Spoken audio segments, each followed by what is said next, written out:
अब इंतजार की घड़ी खत्म, आखिर रिलीज डेट आ गया। पावर स्टार पवन सिंह का गाना काला ओढ़नी।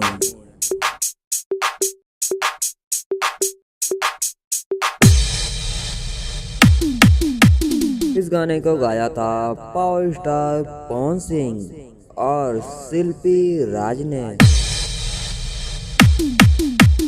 और इस गाने को लिखा था प्रिंस परदेसी ने।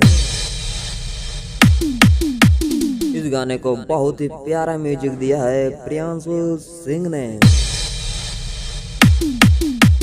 और दोस्तों आप लोग को बता दो कि इस गाने में पावर स्टार पवन सिंह के साथ नजर आने वाले हैं क्वीन शालिनी। अब दोस्तों आप लोग को बता दूं आखिर ये गाना रिलीज कब होगा। दोस्तों ये गाना पावर स्टार पवन सिंह का काला ओढ़नी आज शाम 3 बजे रिलीज होगा।